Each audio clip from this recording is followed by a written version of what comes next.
Hi, how are you? I hope you're doing well. My name is Tara at Lurie. You can also call me Doctor at Lurie or Professor, whatever you prefer. In this class, I will discuss some of the ideas from Jose Esteban Munoz's book, Disidentifications, Queers of Color and the Politics of Performance. I've put sections of this text on the syllabus, and you should have access to it in PDF form. And I'll discuss this text in relation to artistic works.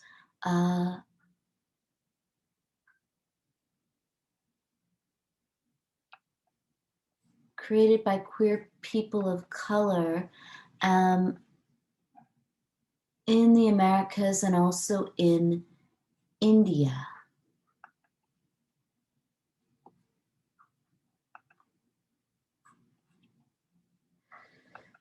I also want to discuss psychoanalysis throughout the lecture because I think psychoanalytic theory is of interest when trying to think about some of the cases and examples that we discuss. So the readings regarding missing and murdered Indigenous women and girls are often factual accounts of cases such as the case of Tina Fontaine and Neil Stonechild, who are two young Indigenous people who were murdered. And there are all of these cases also in the MMIWG of people who are murdered. There are also more cases when we discuss anti-Black racism. And I think that psychoanalytic theory helps people make sense of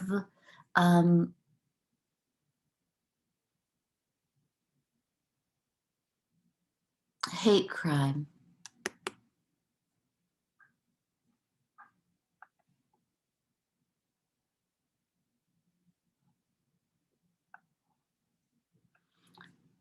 So Kathleen Pogue White discusses three aspects of racial hatred.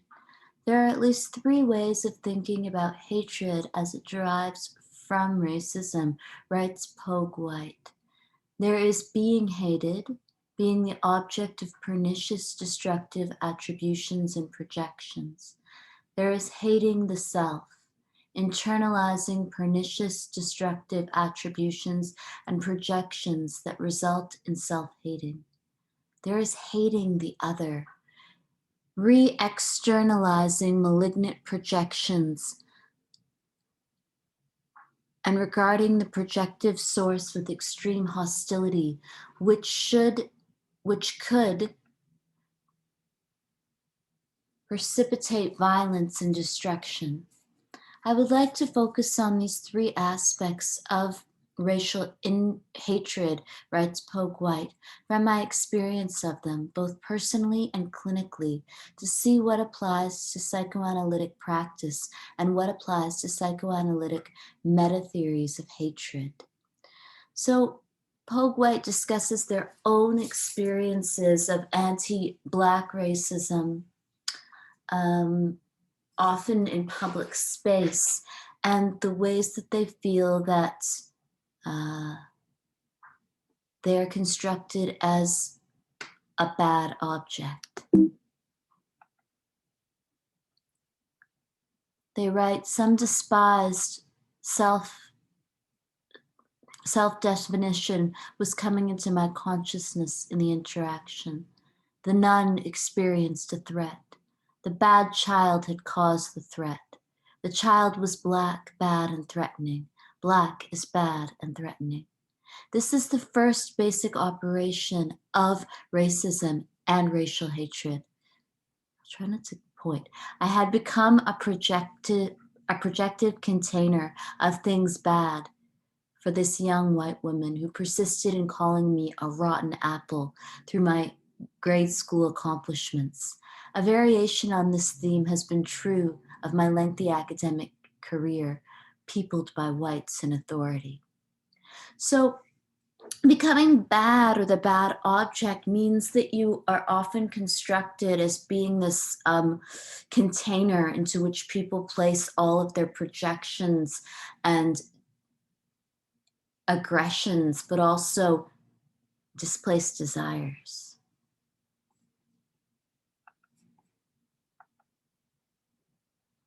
Habits of mind and useful mantras, writes Pogue White, don't protect. The self and the sense of self are not made of stone, and unless the self has gone stone dead or has dropped out of consensus, the self and the sense of self are moved by the imperatives of development to commingle with the surround. My family, for all its fix on reality principles, fertilize little boreholes of receptivity to toxic attributions with their legacy of racial self-hatreds.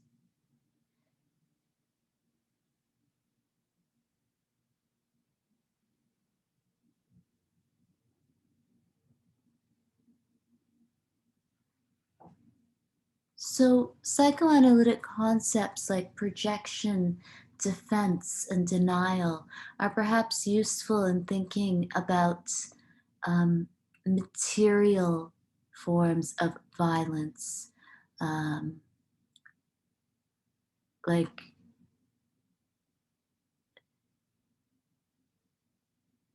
the murder of people of color and the rape and murder of Indigenous women and girls.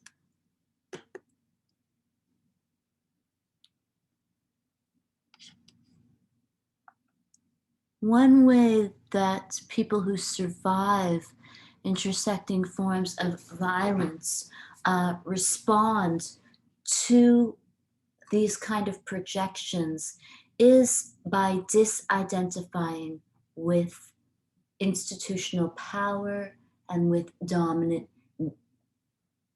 discourse. Jose Esteban Munoz was a queer theorist whose book Disidentifications, Queers of Color and the Performance of Politics is a foundational text, I think, in gender studies and in critical race theory, and it's also a book about art and performance, and it's a really interesting text.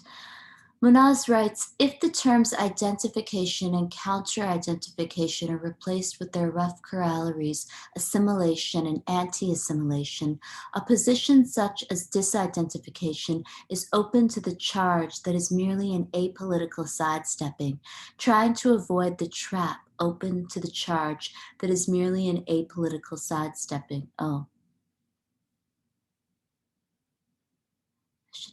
I'll fix this PowerPoint before I post it online. Trying to avoid the trap of assimilating or adhering to different separatist or nationalist ideologies. So Munoz draws on Michel Pichot, who is a French theorist, and Munoz is interested in how queer people of color who make artistic work do not wholly identify or assimilate with a certain set of norms or with nationalist tropes, but do not completely refuse to participate in media, in art, in fashion, in nationalist politics. But instead, Munoz argues that many queer people of color disidentify.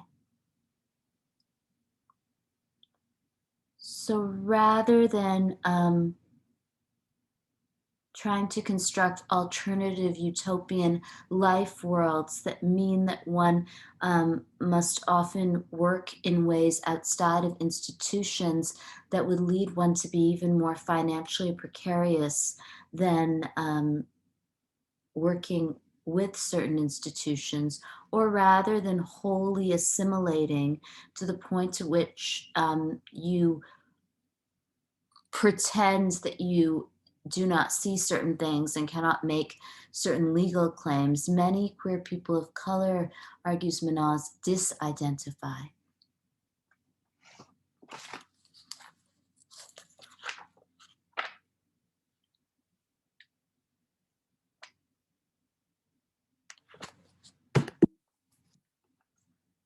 Disidentification is the third mode of dealing with dominant ideology. Identification, assimilation, or attempting to break free from its inescapable sphere. Counter-identification, utopianism.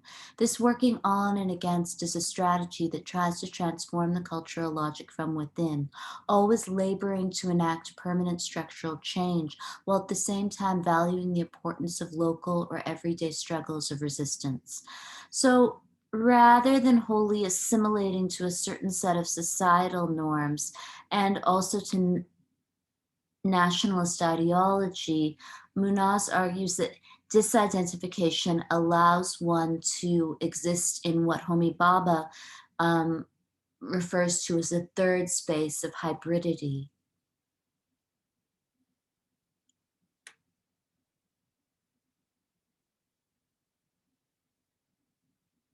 So rather than trying to completely mimic a set of cultural norms or ideals, or refusing to participate, disidentification allows for someone to work on and against a culture, while at the same time participating within a culture and within a society.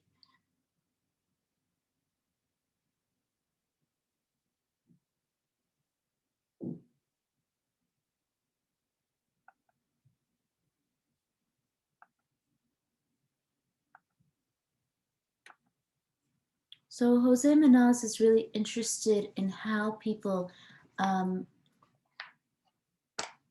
exist within certain spaces while also being critical of those spaces.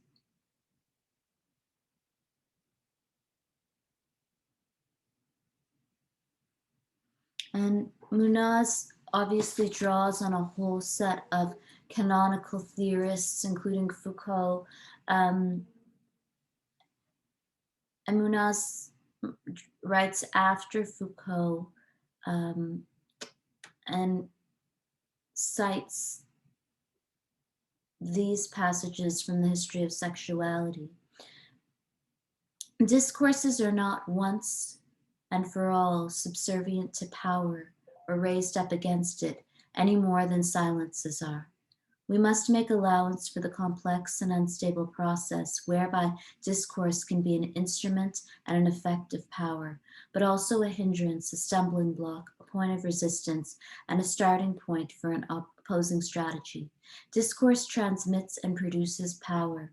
It reinforces it, but also undermines and exposes it, renders it fragile, and makes it possible to thwart it. So, what Munoz and other post-colonial and feminist and queer theorists are often interested in is how people resist power while also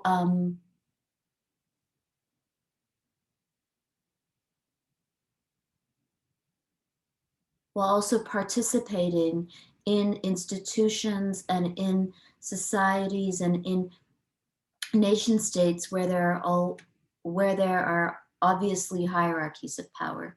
So Munoz argues that disidentification is not a utopian refusal to participate in society, but it is also not a completely assimilationist stance that would force people to participate in mainstream culture to the extent that they or that we mimic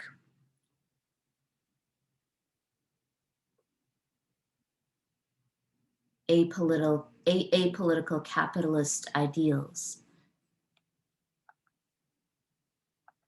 And Munoz is really interested in looking at art and artists in this book. And the book discusses queer people of color artists in detail.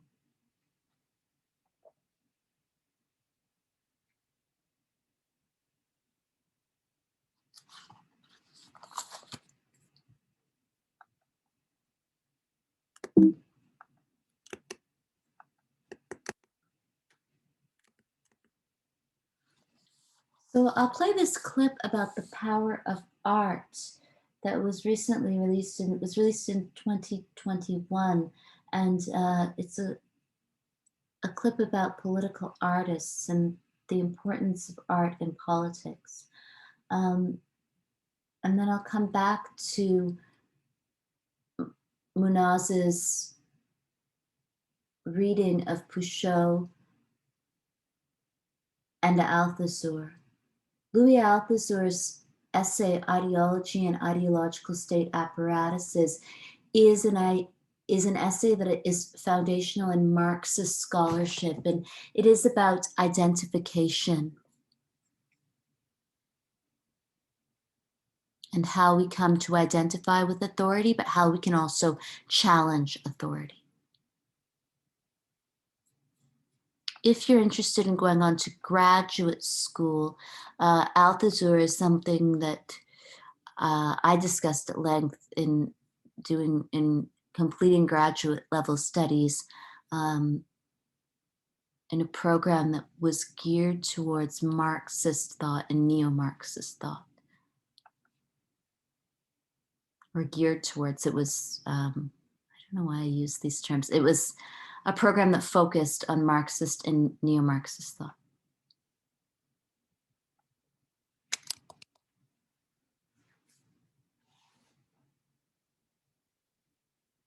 I believe that art transcends spaces. It transcends borders. It transcends languages. And as a result, it assists us to be able to connect with each other. I think that one of the great powers of art is its ability to access something beyond our mind, reach into our heart, and make us feel something. And when we want to see change in the world, when we're able to make something personal, I think that's maybe the first step towards activating people to different behaviors, to actually being part of change.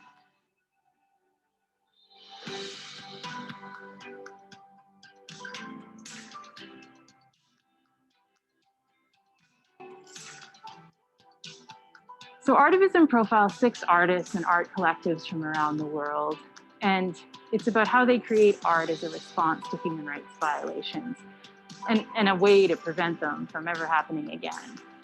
The Witness Blanket is a collection, about 800 pieces gathered from the sites of Indian residential schools, some government buildings, some churches, and donated by survivors and their families, that when woven together in this beautiful piece of art, tell us the story of Indian residential schools and ensure that we think about how we are going to make sure this never happens again. Presented alongside each other, these exhibitions are testaments really to the power of art to help people survive and to resist, to build hope, and to take action for human rights.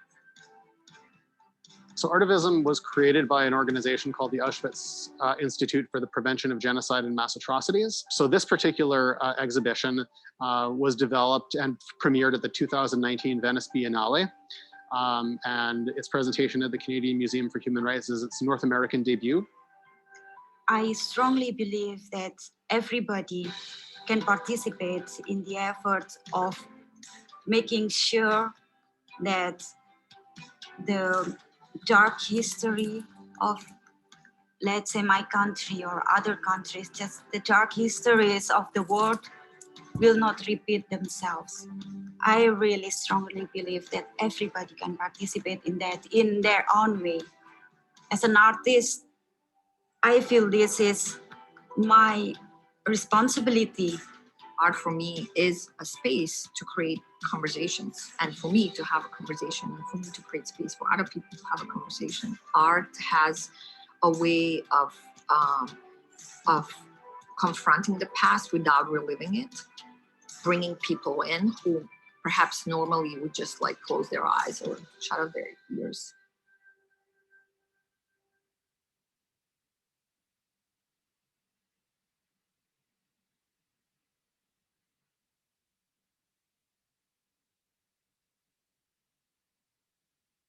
Art knows no language. Art doesn't speak to you through words, but through experience. And when you look at a piece of art, you can feel what that artist was feeling. You can see through their eyes instead of just reading words, but you experience it. It's really hard to walk away and not feel something. And I think if you feel something, then you can act on it. What's great about the museum is its ability to educate and transform the way Canadians and young Canadians think about the importance of human rights historically, but also, you know, the role of evolving our perception of human rights moving forward. And I think doing that through art is just such a creative way that will hopefully inspire people that otherwise maybe wouldn't be engaging with this sort of subject matter. And I think that's why it's such a powerful exhibition. And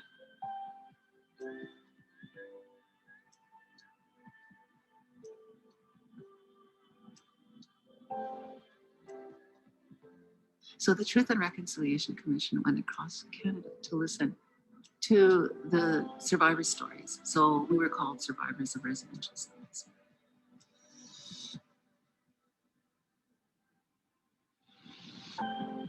What happens is you have to share your story of what you went through in residential school. It was traumatizing for me to go through that.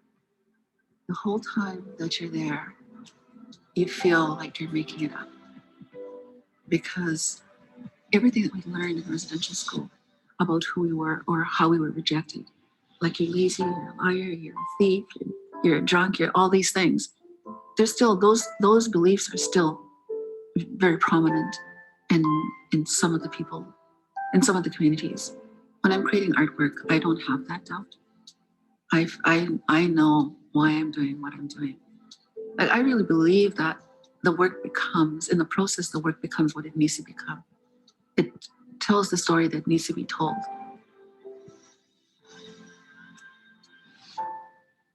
For me, the witness blanket has always been about telling truth, about recording truth. So first and foremost, what I hope people get when they come to see it is a sense of that truth, the collective truth that is held by all of those pieces and all of the stories. That if it's settler folks who are not familiar with the history that we have in Canada of residential schools, of colonialism, that it becomes an illustration and marks a point where they shift from not knowing to knowing. And when it comes to Indigenous people who have invariably been affected by these things, I hope that they see that care, that love, that these things are interconnected. The schools, the reserve systems, the displacement, these have all been part of intentional removal of Indigenous presence. Lastly, I hope for survivors, residential school survivors and intergenerational survivors who might see the blanket, that they feel heard. I know that's a lot to ask from a work of art, but I've seen through the ways that different people have brought projects to me through things like the agreement that we've made with the Museum for Human Rights, that it can happen.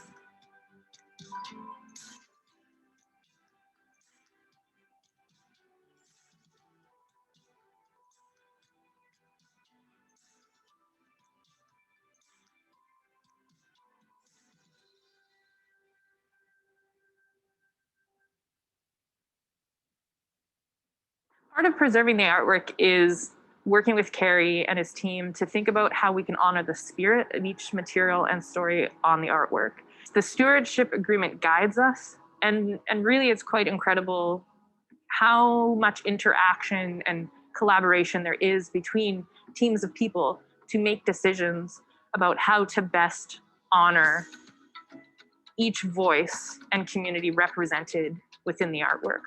And I hope that as you look at the examples we provided and as you look panel to panel and piece to piece, you really have the opportunity to get up close, think about the details of materials and what that story is they're trying to convey. This is evidence, this is a conversation piece, this is a piece for learning.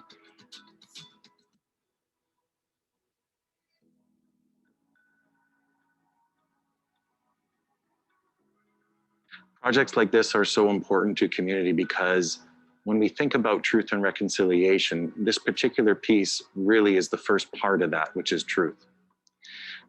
And although there isn't a written roadmap on truth or reconciliation, those steps are in that sequence. What you witness here is the truth aspect and that experience that happened in the past to Indigenous people. And it is so important for us as a country that we continue this dialogue, and in order to move into reconciliation, to go through the truth.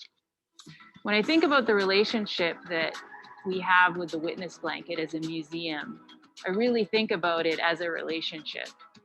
We don't own those pieces. We have a shared agreement and we have a shared responsibility to care for those stories. That's a different way of looking at history. It's a different way of thinking about how we're going to work towards decolonization and reconciliation, because it's in partnership. And I think that's what the relationship was always intended to be. It's just taken us a while to figure out that that's how we're actually going to get to the place we talk about going to. Art is a beautiful medium to tell human rights stories, because art has this unique ability to evoke emotion in us as humans. And when that emotion is sparked in us, makes us think, it makes our brain then start to work and think about what are we going to do to digest that emotion? What are we going to do with this feeling that we're left in? And I think that's what sparks inspiration.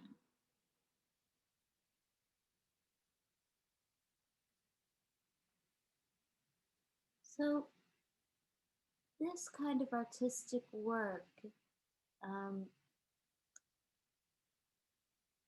think is important from the perspective of emotions and relationality.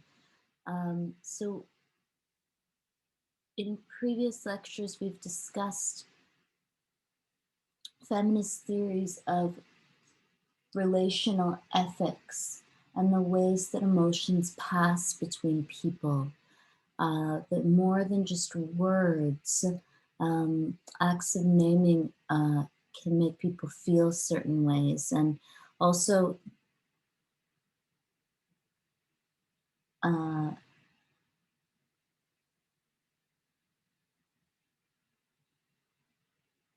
lives are not insular. And we've talked about how feminist theorists have always advanced ideas of intersubjectivity. So there are affects or emotions that circulate between people. And I think artistic work allows one to share in feeling. Jose Munoz was interested in using psychoanalytic and linguistic and Marxist theory to discuss the ways that people who are both constructed as phobic objects because of homophobia and racism work on and against certain norms, and how people survive intersectional forms of negligence and violence. The theory of disidentification, writes Munoz, that I am offering is meant to contribute to an understanding of the ways in which queers of color identify with ethnos or queerness, despite the phobic charges in both fields. The French linguist Michel Peugeot extrapolated a theory of disidentification from Marxist theorist Louis Althusser's influential theory of subject formation and interpolation. Althusser's essay, Ideology and Ideological State Apparatuses, was among the first articulations of the role of ideology in theorizing subject formation. For Althusser, ideology is an inescapable realm in which subjects are called into being or hailed, a process he calls interpolation. Ideology is the imaginary relationship of individuals to their real conditions of existence. The location of ideology is always within an apparatus and its practices and its practice or practices such as the state apparatus. So I'll try to explain Althusser's essay, Ideology and Ideological State Apparatuses.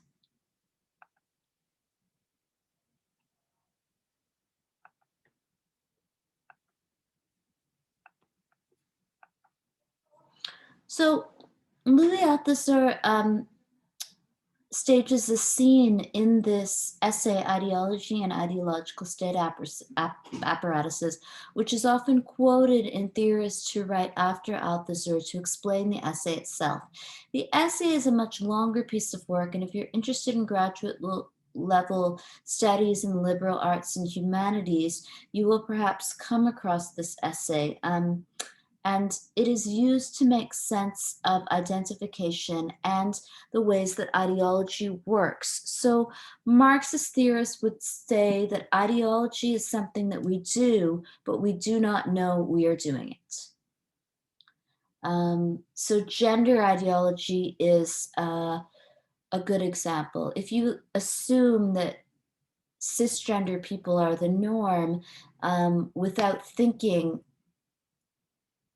of the term cisgender, then this is a way that gender ideology or gender-based ideology, gendered ideology works, that you just assume things to be norms without thinking that you are actually taking a political position by assuming these things to be normal or self-evident.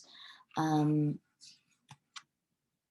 Althusser stages a scene where someone is walking in a street and there's a police officer that calls out to them and says, hey, hey, you, and the person turns around. And Althusser says this turning around and acknowledging the police officer is a metaphor for being hailed into being by the state. And so what Althusser is interested in is how, when we abide by normative logics of capitalist ideology, which is bound to state power, we are interpolated into being by the state. So I'm really kind of summarizing a much longer essay, but the point for those writing after Althusser and in my reading of Althusser is that we understand ourselves to be people who are law-abiding citizens because we abide by state power. So we know who we are only because of our relationship to state power. When the police officer calls us, we listen and we stand up straight. And this is how we come into being as objects of state inquiry, but it isn't as though the police officer forces us to turn around. We willingly abide by state power. And this is why saying that one is opposed to the state is not the same as how we actually come to be interpolated by state power. So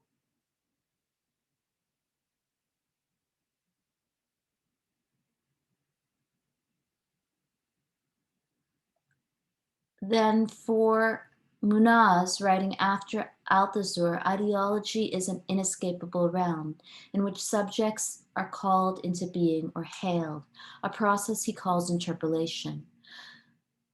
So what Munoz is interested in and what Althusser and others are interested in is not using empty rhetoric to argue that we are not all ideologically constituted subjects, but these theorists are interested in how people live within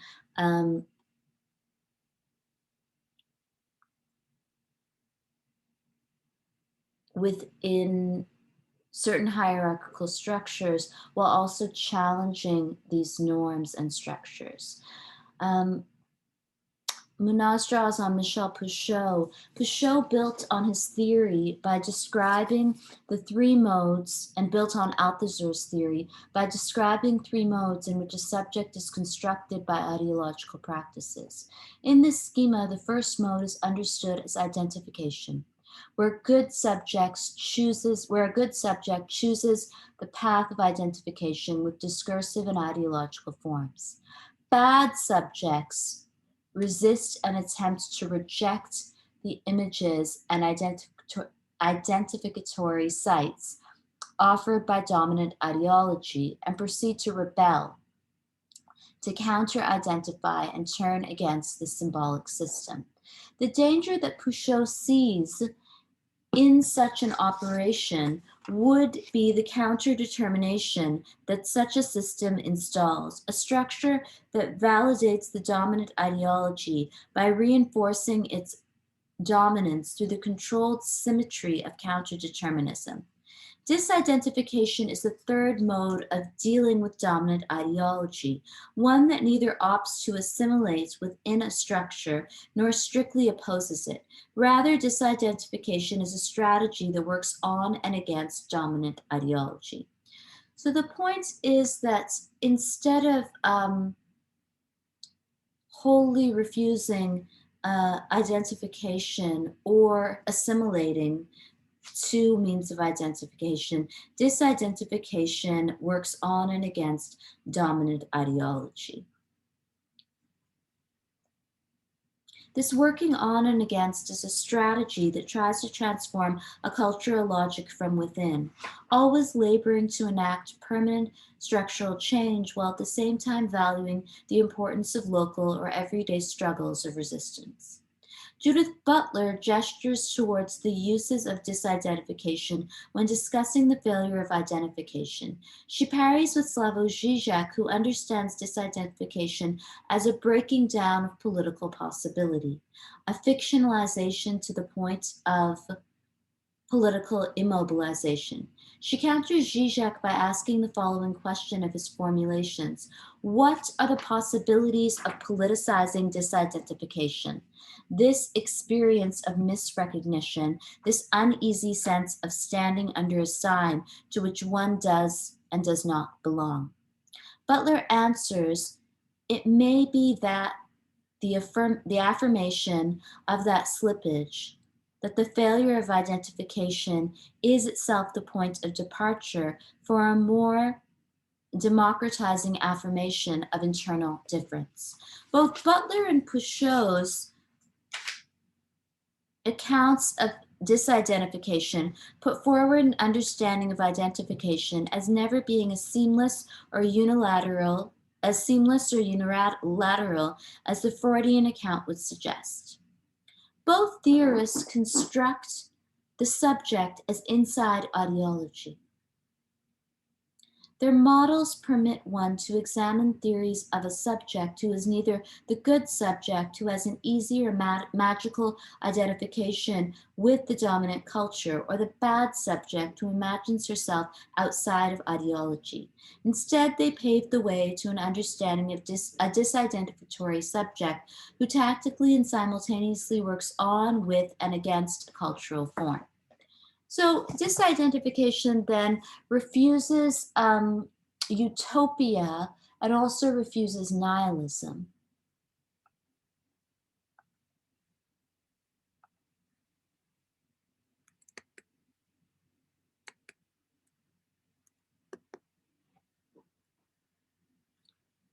While artistic work has become quite popular as a political medium, Peggy Phelan, in the text Unmarked, The Politics of Performance, critiques visibility politics and their relationship to capitalism.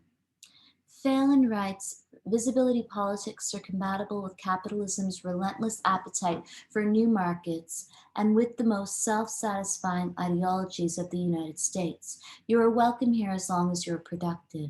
The production and reproduction of visibility are part of the labor of the reproduction of capitalism. If representational visibility equals power, then almost naked young white women should be running Western culture, writes Phelan.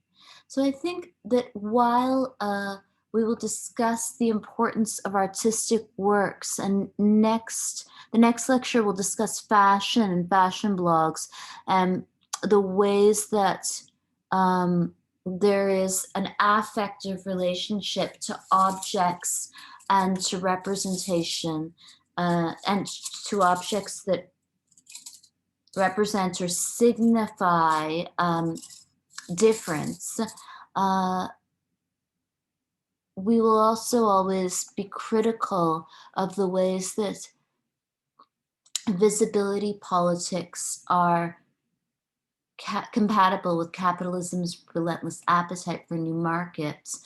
And representational visibility, just seeing difference, does not mean that one is seeing political change or changes in economic hierarchies.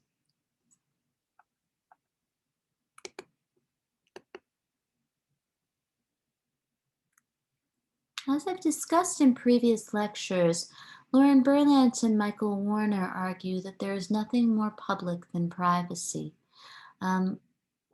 Private desire is often made public in ways that normalize heterosexual culture. And it has only been in the recent few years, and perhaps only in certain cities and certain safe spaces, that queer desire and queer culture have become public culture. And this has not been without a great deal of violence, including murder.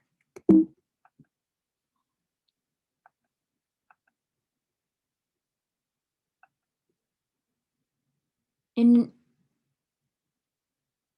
their installation Freefall, Brendan Fernandez presents this video work, and Freefall was inspired by the aftermath of the shooting at Pulse nightclub, a predominantly Latinx gay nightclub in Orlando, Florida. The single-channel video piece examines the choreography of falling, the accidental fall on stage, the fall that alters the body, or the last fall that a body takes. The video features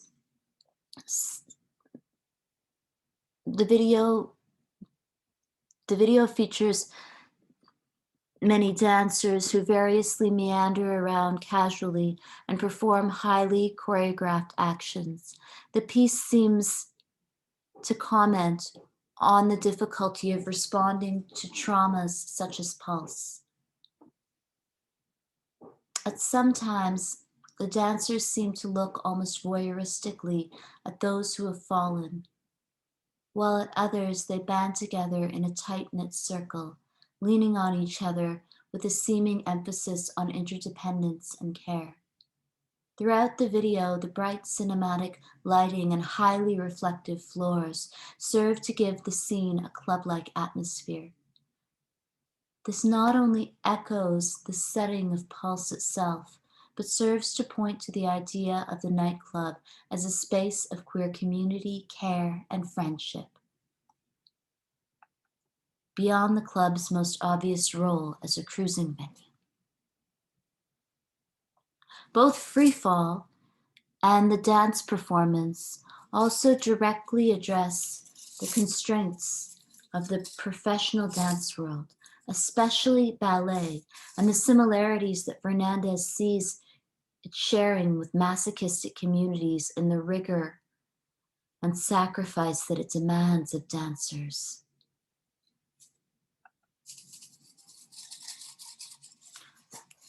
So I'll play these clips of Brendan discussing, there's two, their artistic work.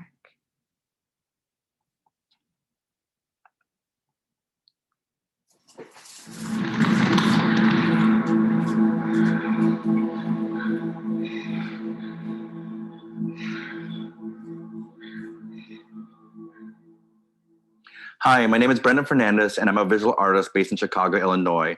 I'm originally Canadian, and I'm excited to present In Action for you here at the Richmond Art Gallery. When you come and see In Action, you're going to see a sculptural installation and a 2-channel video. My work is based in the practices of dance and visual arts, where I meld the two together. And so in Action, you're going to see dancers performing and working with sculptural devices. The main space for me is considered a playground. I feel the dancers come into the space, it's choreographed, but they're working with the sculptures to make movements and to support their dancing. In the second gallery, you'll see Free Fall for Camera, which is a 2-channel video piece, a dance film based on the notion of falling.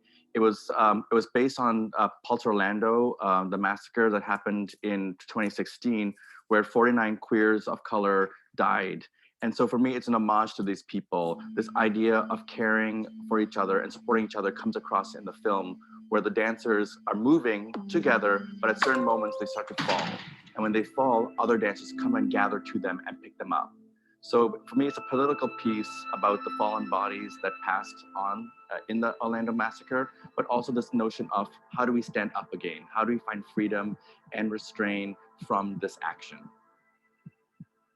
Yeah, my work is, as I mentioned, deals between the intersections of dance and visual arts. So I work with sculptures, I work with film, I work with dancers. And so In Action is, a process piece. It came from other pieces. And so I've just kind of extended it into this place where I should also posit that, a lot of the dances come from children's games. Follow the leader, hide and seek, call and response. And so there's these kind of playful gestures within the piece that kind of a part of my work. I'm always working with bodies. I'm always working with sculpture, and to see how the sculptures affect the body, burden the body, support the body. And so that's something that comes across a lot in my work, and is an extension in Action. As an artist, my work is production. There's many aspects of the work. And so I work with a lot of collaborators. Dance by nature is a collaboration. You have many bodies, working together. So my dancers give me their bodies. And so in the process of how I make my work, there's a lot of conversation, there's a lot of dialogue. And so at first, when the dancers come into the space, we talk to each other. We present ideas. I present motifs, tasks that they start to learn. And it is a very improvised dance piece. There's motifs, there's tasks that they can do, but they also have a lot of agency to make choice in the work. So when I work with my dancers, it becomes very much a conversation in the beginning, and then they learn the process. They take that process and it's in their bodies, and then they perform it for me. And so I'm really, grateful for them for this work, this labor that they give to me, physically and mentally. In other sort of components of my work, I collaborate with an architectural firm, Norman & Kelly, specifically for In Action. And, they take my ideas and they bring them to life. I start to make little maquettes using like toothpicks or using like, paper towels, kind of like to form these little like mini versions. And then the architectural firm of Norman & Kelly take my maquettes and put them into the 3D world. They start to kind of like give me more ideas of like, creating renderings where bodies are actually interacting with them. And so that's another part of my process of collaboration. And then I work, with, costume designers, to kind of talk about the notion of what I'm trying to put through in my work. So again, many conversations, many dialogues, and then it all comes into this end production that we see at the Richmond Art Gallery.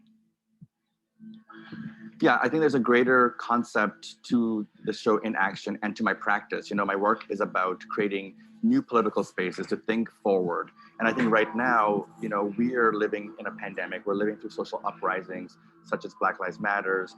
And, these things are affecting people. So Free Fall for Camera came, out of, and was made out of the Pulse Orlando massacre. But I really think that it has a greater resonance. I'm thinking about how are we in general, as a community, trying to find social and political rights for everybody? How do we find equality for people?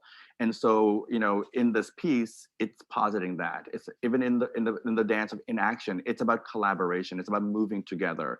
And so for me, that's the greater sense of my practice, but also this work. So it comes from specific reference points of historical moments in time, but it also is talking about a greater sense of how do we build community and solidarity for our global kind of landscape.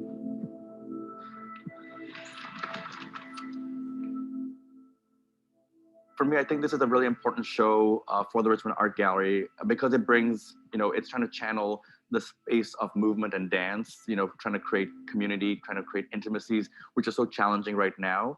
But I also think that the ideas, are social and political, and they're ones that, resonate for many types of communities. And I think that the Richmond Art Gallery and the community of Richmond and, the Vancouver scene will gain something from this to kind of think about how do we maneuver to create, solidarity, to create gatherings in a pandemic, but, also think about it socially and politically as a way to move forward in the ways that we think and engage with people as a community.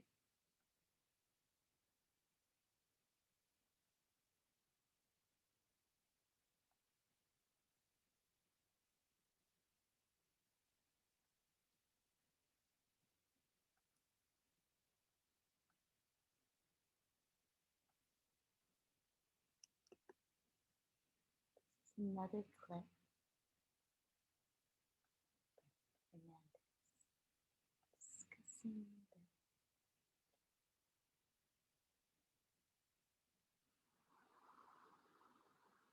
This is another clip about inaction. Put more details in the PowerPoints when I put them online. And it was at the Richmond Art Gallery.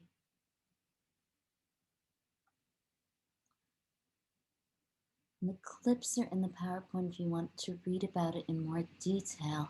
For the performance, Fernandez choreographed a set of guides for dancers to utilize a set of mobile dance supports and platforms within the exhibition, referencing a mix of childhood play and professional dance warm-up exercise. Initially conceived as a live in-gallery performance, the first performed at Ezra and Cecil Zilka Gallery in 2019. Due to health orders related to COVID-19, this video document was created for the Richmond Art Gallery exhibition. And the work,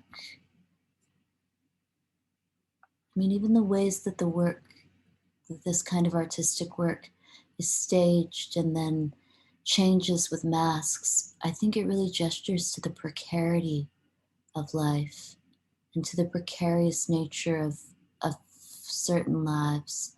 And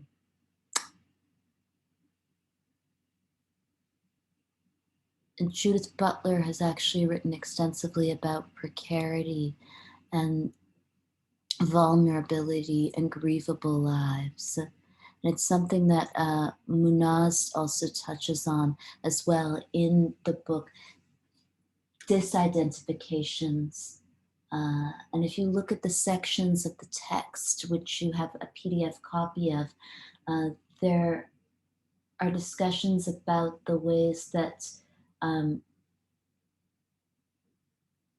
precarity relates to artistic production, particularly the production of artistic work and writing by queer artists and queer people of color artists. So I'll play the clip and then I'll discuss Munoz in more detail.